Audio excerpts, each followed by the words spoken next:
Kebut vaksinasi Brimob Batalion B pelopor jadi vaksinator di Maluku Tengah.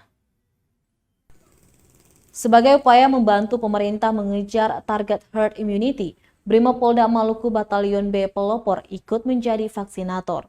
Di gerai vaksinasi Terminal Binaya Masohi, tampak sejumlah anggota Brimob dipimpin Aibda Asrul kembali membantu tim medis Sabtu 22 Januari. Mereka membantu mulai dari pendaftaran hingga penyuntikan vaksin.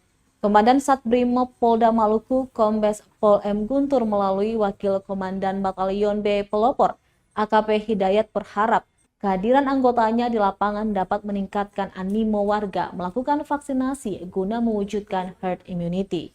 Di kesempatan itu juga personil Batalion B Pelopor juga membagikan masker kepada masyarakat yang tidak menggunakan masker, juga menyampaikan pentingnya taat protokol kesehatan.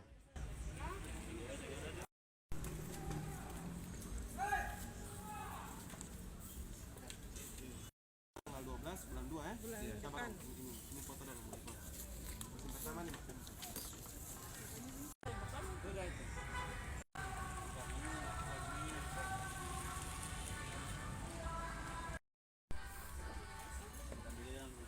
Sertifikat pertama sudah keluar.